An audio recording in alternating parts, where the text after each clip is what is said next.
হাহাকার। জাহান্নামের বিষাক্ত সাপ আর বিচ্ছুগুলো তাকে ঘিরে রেখেছে। তারা প্রতিনিয়ত তাকে দংশন করছে। ইবলিস চিৎকার করছে, কিন্তু তার চিৎকার শোনার মতো কেউ নেই। তার গলার আওয়াজ জাহান্নামের গর্জনে হারিয়ে যাচ্ছে। সে নিজেকেই ধিক্কার দিচ্ছে। আগুনের শিখার দিকে তাকিয়ে ইবলিসের মনে পড়ে সেই পুরনো দিনগুলোর কথা। মনে পড়ে জান্নাতের সেই স্নিগ্ধ বাতাসের কথা।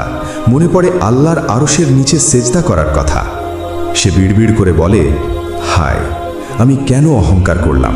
কেন আমি আদমের সামনে মাথা নত করলাম না? আজ আদম কোথায়? তার সন্তানরা কোথায়? তারা তো জান্নাতের নহরে গোসল করছে, আর আমি আগুনের পোকা হয়ে গেছি। আমার অহংকার আমাকে ধুলোয় মিশিয়ে দিয়েছে। সে চিৎকার করে বলে, হে আল্লাহ, তুমি তো দয়ালু। তুমি কি আমার দিকে একবারও তাকাবে না? আমি তো লক্ষ কোটি বছর তোমার ইবাদত করেছি। আমার সেই ইবাদতের কি কোনো মূল্য নেই? আমাকে এখান থেকে বের করো, আমি আর সহ্য করতে পারছি না।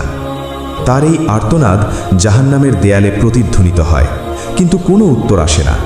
এভাবেই কেটে যায় আরও হাজার হাজার বছর। তার কষ্ট কমে না, বরং বাড়ে।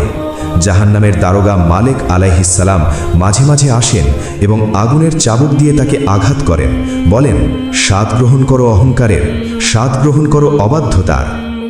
গ্রহণ করো অহংকারের, স্বাদ গ্রহণ করো অবাধ্যতার। এদিকে আরশ মহল্লায় এক ভিন্ন দৃশ্য। আল্লাহ তাআলা তার ফেরেশতাদের ডাকলেন। জিব্রাইল আলাইহিসসালাম এবং মিকাইল আলাইহিসসালাম আল্লাহর সামনে বিনীতভাবে দাঁড়ালেন। আল্লাহ গম্ভীর স্বরে বললেন, হে জিব্রাইল, আমার সৃষ্টির শুরু থেকে আজ পর্যন্ত অনেক সময় পেরিয়ে গেছে। আমার অনেক বান্দা জান্নাতে, অনেকে জাহান্নামে, কিন্তু আমার সেই প্রথম অবাধ্য বান্দা, সেই আজাজিল, ইবলিস, তার খবর কি? তোমরা কি জানো সে এখন কেমন আছে?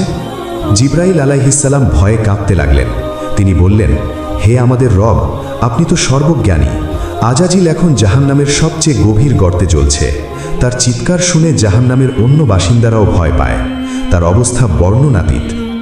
আল্লাহ বললেন, যাও জিব্রাইল, তুমি আর মিকাইল দুজনে মিলে জাহান্নামে যাও। নিজের চোখে দেখে এসো তার কি অবস্থা, সে কি বলে তা শুনে এসো। জিব্রাইল আলাইহিসসালাম বললেন, হে আল্লাহ, জাহান্নামের আগুনের কাছে যাওয়ার সাহস আমাদের নেই। আপনার নূরের তৈরি ফেরেশতারা আগুনের তাপ সহ্য করতে পারবে না, তবে আপনার হুকুম শিরোধার্য। আল্লাহর আদেশে জিব্রাইল আলাইহিসসালাম এবং মিকাইল আলাইহিসসালাম জাহান্নামের দিকে রওনা হলেন। তারা যখন জাহান্নামের কাছাকাছি পৌঁছলেন, আগুনের তাপে তাদের ডানার পালকগুলো কুঁকড়ে যাওয়ার উপক্রম হলো। জাহান্নামের দারোগা মালেক আলাইহিসসালাম তাদের স্বাগত জানালেন। জিব্রাইল আলাইহিসসালাম বললেন, হে মালেক, আল্লাহ আমাদের পাঠিয়েছেন ইবলিসের অবস্থা দেখার জন্য। তাকে কোথায় রাখা হয়েছে? মালেক বললেন, আসুন আমার সাথে। তাকে এমন এক জায়গায় রাখা হয়েছে যেখানে আগুনের রং কালো এবং বাতাস বিষাক্ত। ফেরেশতারা মালেকের আদেশের পিছু পিছু জাহান্নামের গভীরে প্রবেশ করলেন। তারা দেখলেন অকল্পনীয় দৃশ্য। মানুষজন আগুনে পুড়ছে, চিৎকার করছে, কিন্তু তারা এগিয়ে চললেন আরও গভীরে। অবশেষে তারা পৌঁছলেন সেই লোহার সিন্দুকটির কাছে। জিব্রাইল আলাইহিসসালাম সিন্দুকের কাছে গিয়ে ডাকলেন, হে আজাজিল, হে অভিশপ্ত ইবলিস, মাথা তোলো। ইবলিস আগুনের ভেতর থেকে মাথা তুলল। তার চেহারা এতটাই বিকৃত হয়ে গেছিল যে চেনার উপায় ছিল না। কিন্তু জিব্রাইল আলাইহিসসালামকে দেখে সে চিনতে পারল। তার মনে পড়ে গেল সেই সময়ের কথা যখন সে এই ফেরেশতাদের ইমামতি করত। ইবলিসের পোড়া চোখ দিয়ে পানি গড়িয়ে পড়ল। সে কান্না জড়িত কণ্ঠে বলল, জিব্রাইল, তুমি কি আমাকে চিনতে পারছো? আমি সেই আজাজিল। আমি তোমাদের শিক্ষক ছিলাম। আমরা একসাথে আল্লাহর তাসবিহ পাঠ করতাম। আজ আমার এই দশা দেখো, আমি আগুনের সাগরে ডুবছি। জিব্রাইল আলাইহিসসালামের হৃদয় কেঁপে উঠল। তিনি বললেন, হ্যাঁ, আমি তোমাকে চিনি, কিন্তু তুমি তোমার অহংকারের কারণে নিজের এই দশা করেছ। আল্লাহর হুকুম অমান্য করার ফল এমনই হয়। তখন ইবলিস চিৎকার করে বলল, হে জিব্রাইল, তুমি তো আল্লাহর খুব কাছের। তুমি কি আমার রবের কাছে গিয়ে একটি ফরিয়াদ জানাবে? আমি আর পারছি না। আমার শরীরের প্রতিটি লোমকূপ জ্বলছে। আমি মুক্তি চাই না, আমি জান্নাত চাই না, আমি শুধু মৃত্যু চাই। আল্লাহকে বলো আমাকে মেরে ফেলতে, আমাকে নিশ্চিহ্ন করে দিতে। আমি আর বেঁচে থাকতে চাই না। ইবলিসের এই বুক ফাটা কান্না শুনে ফেরেশতারা আর দাঁড়িয়ে থাকতে পারলেন না। তারা দ্রুত সেখান থেকে প্রস্থান করলেন। তাদের মনে এক গভীর বিষাদ। তারা ভাবলেন, ইবাদতকারী হয়েও অহংকারের কারণে কারো এমন পরিণতি হতে পারে। তারা আল্লাহর আরশের নিচে ফিরে গেলেন। তাদের চোখ দিয়ে পানি পড়ছিল। আল্লাহ জিজ্ঞেস করলেন, হে জিব্রাইল, কি দেখে এলে? জিব্রাইল আলাইহিসসালাম এবং মিকাইল আলাইহিসসালাম জাহান্নামের ভয়াবহ দৃশ্য দেখে আল্লাহর আরশের নিচে ফিরে এলেন। তাদের শরীর কাঁপছিল, চোখ দিয়ে পানি পড়ছিল। তারা আল্লাহর নূরের পর্দার সামনে বিনীতভাবে সেজদায় লুটিয়ে পড়লেন। আল্লাহ তাআলা গম্ভীর স্বরে জিজ্ঞেস করলেন, হে জিব্রাইল, তুমি তো দেখে এলে আমার অবাধ্য বান্দার পরিণতি। বলো, সে কি অবস্থায় আছে, সে কি চায়? জিব্রাইল আলাইহিসসালাম কান্না জড়িত কণ্ঠে বললেন, হে আমাদের রব, আপনি তো সর্বজ্ঞানী, কিন্তু আমরা যা দেখেছি তা বর্ণনা করার ভাষা আমাদের নেই। আজাজিল আগুনের সিন্ধুকে এমনভাবে জ্বলছে যে তার হাড় মাংস সব গলে গেছে। সে যখন চিৎকার করে তখন জাহান্নামের পাহাড়গুলোও কেঁপে ওঠে। সে আমাদের দেখে চিনতে পেরেছে। সে আমাদের কাছে ফরিয়াদ করেছে। আল্লাহ বললেন, সে কি ফরিয়াদ করেছে? জিব্রাইল আলাইহিসসালাম বললেন, সে আপনার কাছে ক্ষমা চায়নি, সে জান্নাত চায়নি, সে শুধু মৃত্যু চেয়েছে। সে বলেছে, হে আল্লাহ, আমাকে মেরে ফেলো, আমাকে নিশ্চিহ্ন করে দাও। আমি আর এক মুহূর্ত এই আযাব সহ্য করতে পারছি না। হে রব, তার এই আর্তনাদ শুনে আমাদের কলিজা ফেটে যাচ্ছিল। মহান আল্লাহ তো আরহামুর রাহিমিন, সবচেয়ে বড় দয়ালু। তার দয়া তার রাগের চেয়েও বেশি। ইবলিস যদিও সবচেয়ে বড় পাপী, তবুও সে একসময় আল্লাহর ইবাদত করত। আল্লাহ কিছুক্ষণ চুপ করে রইলেন। তারপর আল্লাহ বললেন, সে মৃত্যু চাইছে, কিন্তু আমি তো তাকে ওয়াদা দিয়েছিলাম যে আমি তাকে কিয়ামত পর্যন্ত হায়াত দেব। আর এখন তো কিয়ামত শেষ হয়ে গেছে, এখন অনন্তকাল, এখানে মৃত্যু নেই। কিন্তু ফেরেশতারা অবাক হয়ে আল্লাহর দিকে তাকিয়ে রইল। আল্লাহ বললেন, আমি তাকে এখনও একটি সুযোগ দিতে চাই। আমি চাই না আমার কোনো সৃষ্টি নিরাশ হোক। যাও জিব্রাইল, আবার জাহান্নামে যাও।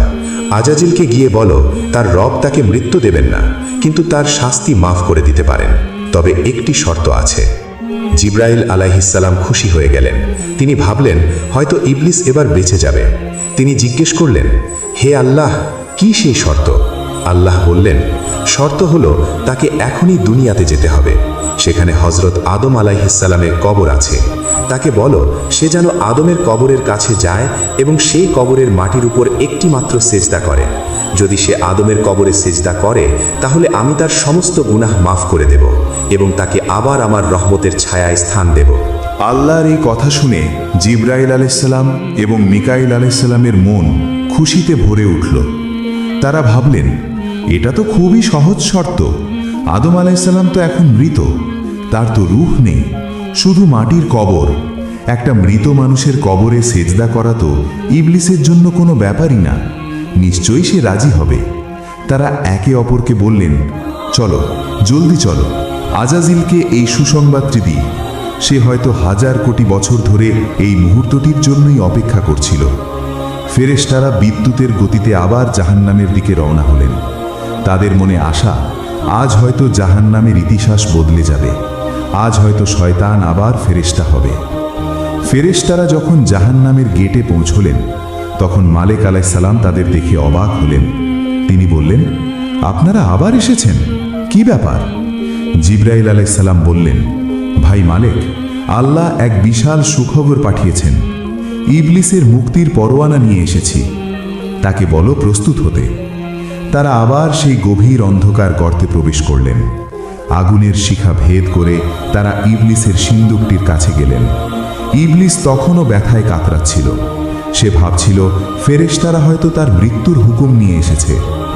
জিব্রাইল আলাইহিসসালাম ডাকলেন, হে আজাজিল, সুসংবাদ গ্রহণ করো, আল্লাহ তোমার ফরিয়াদ শুনেছেন।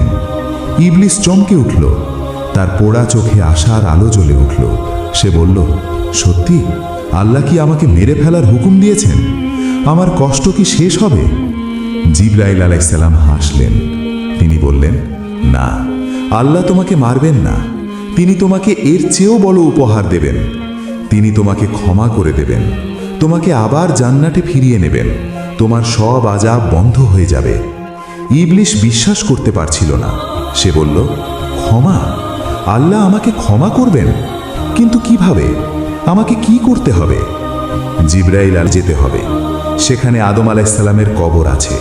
তোমাকে শুধু সেই কবরের সামনে গিয়ে একটি সেজদা করতে হবে, বাস এটুকুই। জিবরাইল আলাইহিসসালামের মুখে আদমের কবরে সেজদা করার কথা শোনা মাত্রই জাহান্নামের সেই গভীর গর্তে পিন পতন নীরবতা নেমে এলো।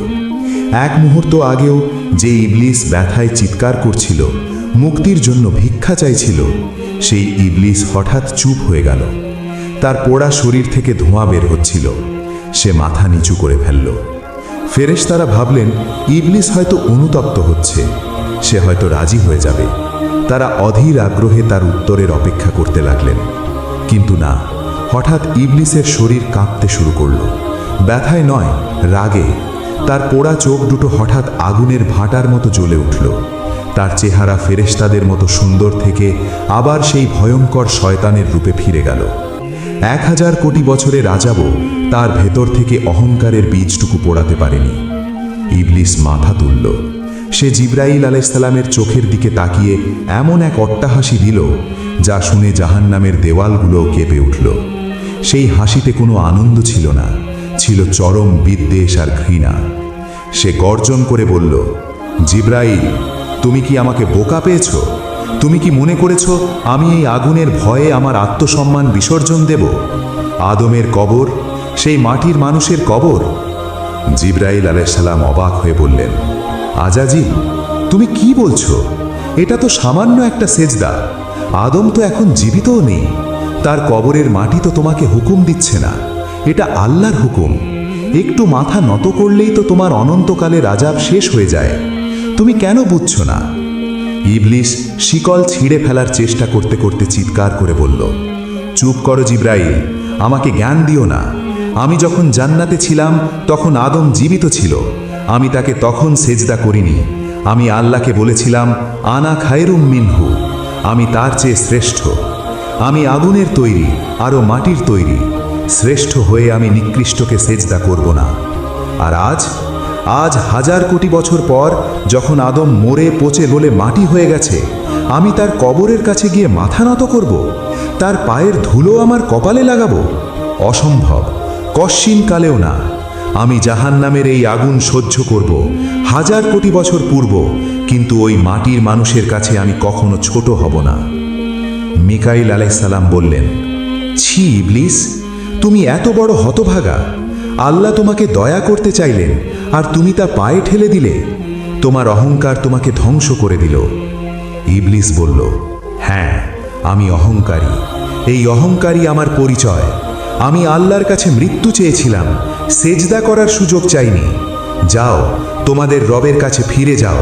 তাকে গিয়ে বলো, আমি তার দয়া চাই না, আমি তার আগুনকেই বেছে নিলাম।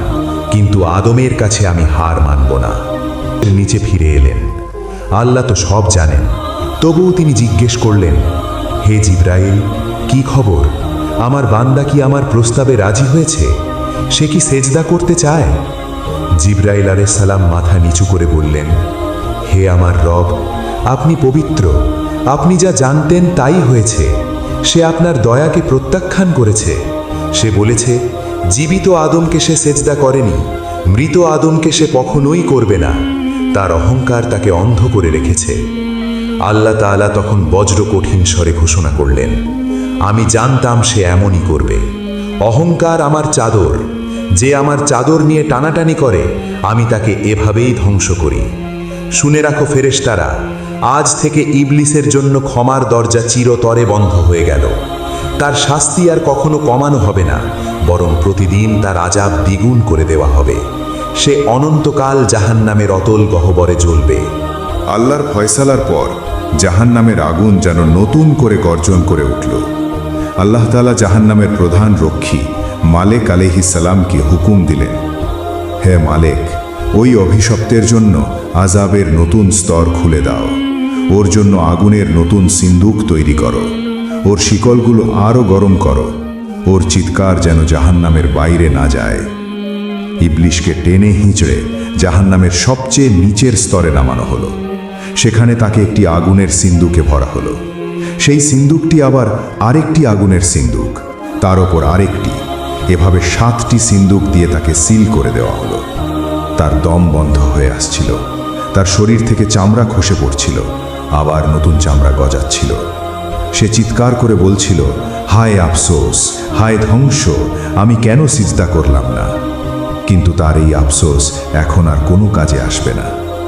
জাহান্নামে শুধু ইবলিশ একা ছিল না, সেখানে ছিল ফেরাউন, নমরুদ, আবু জেহেল, কারুন এবং পৃথিবীর হাজার হাজার জালিম শাসক ও পাপিষ্ঠ মানুষ।